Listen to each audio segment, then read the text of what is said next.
Hello, welcome back to my channel, welcome to today's video. Today's video is going to be just showing you some of the meals I've had this week.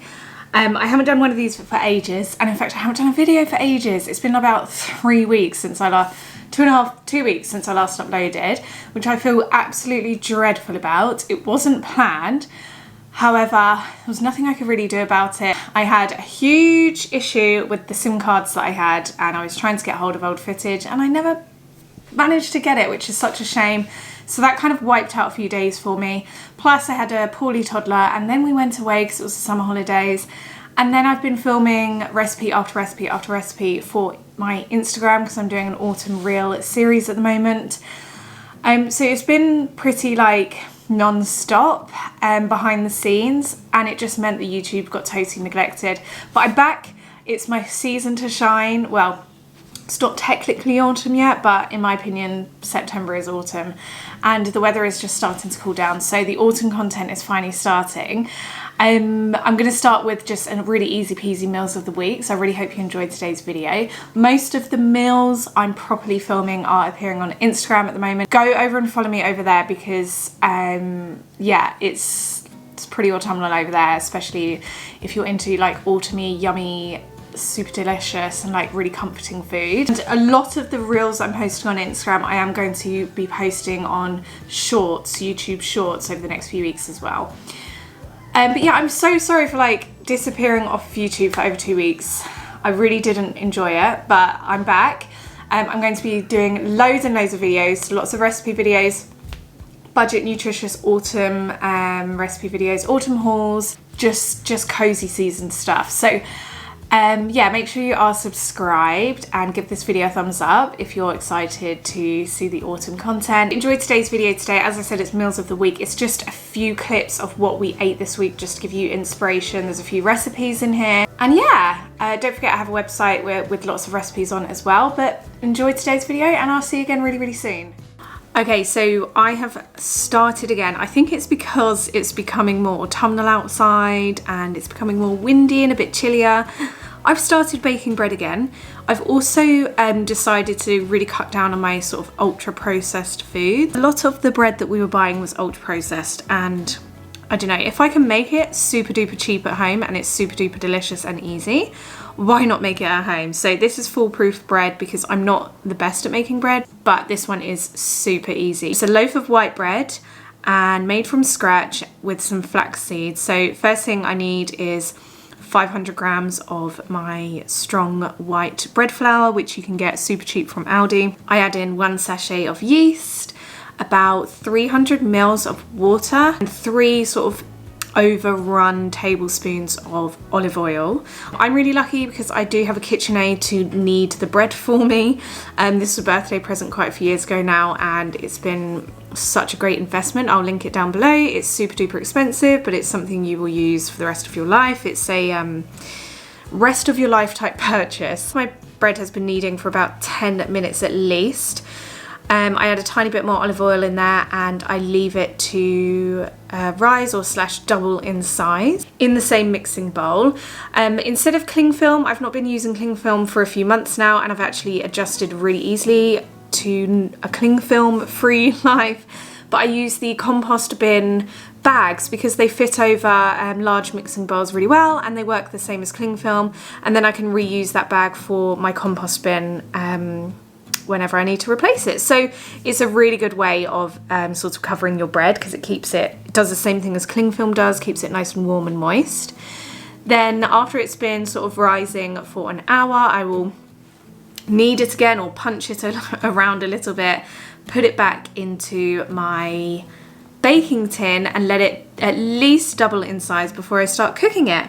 I cook it for about 25 minutes on 200 degrees heat, and here you go. It is easy, simple. As I said, I always just make like a sort of white loaf. Sometimes I add some brown flour in there as well, but I always tend to add some sort of seed, so like flaxseed was the choice this week. And yeah, we will have that over the next couple of days. It's delicious.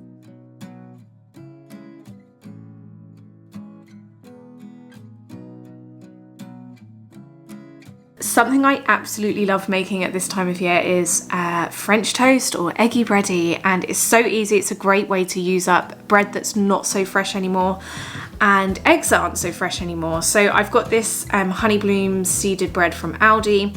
This was obviously before I've started making my own bread again. But store-bought bread is great for this recipe. And so first thing I normally do is make myself like a salty one. So I don't add any of the pumpkin spice or sugar into the mixture. I just add milk, eggs and salt. I have left the details down below. Mix it, soak a slice of bread and fry it in a little bit of butter. I like a salty slice of eggy bread.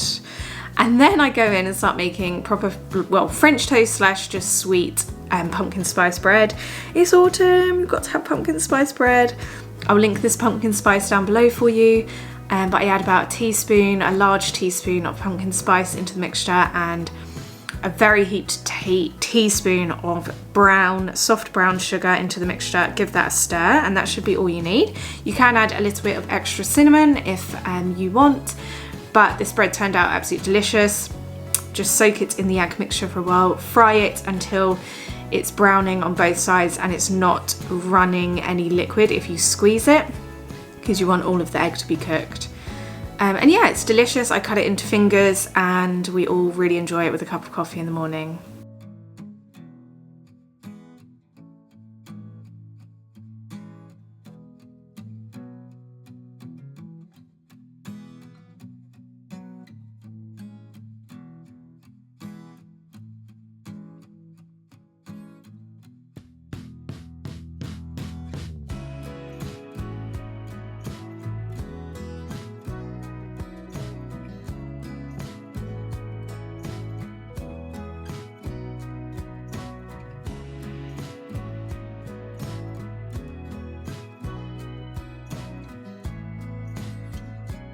So I went to an allotment cafe this week and I bought some of these purely because of how they looked. They look stunning.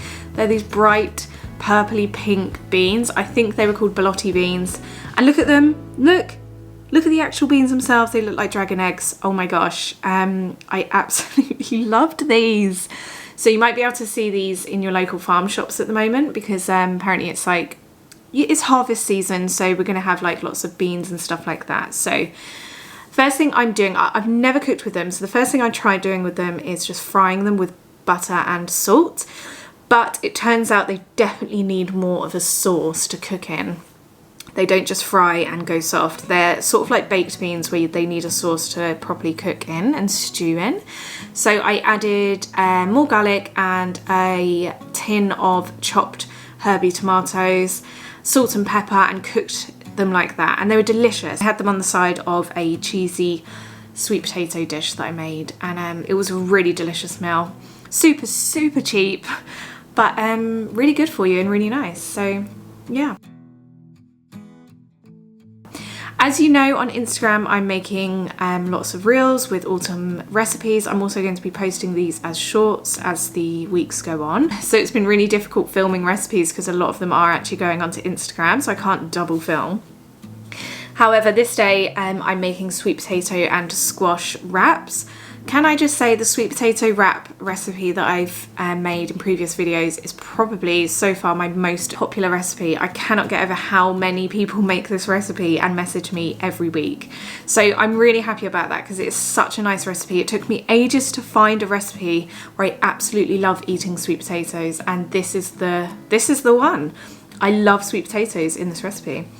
So yeah, I'm making squash and sweet potato spicy salad wraps for dinner that night. But if you want to see the full recipe, go over onto my Instagram and you'll see it over there. Another night this week, I was making my chicken fajita pasta recipe, and you will not believe how easy this recipe and also how delicious this recipe is. Again, super budget, nutritious, delicious, but really nice. I add cream cheese into it. I feel like creamy pasta this time of year is a weekly thing in my house. I always have some sort of creamy pasta dish. This one's probably more on the healthier side. I normally add things like double cream and things like that. This one I added light cream cheese in the recipe. But again, this one is actually on Instagram in full. So if you do want to see that, follow me on Instagram. But it's the dinner we had this week and we've really, really enjoyed.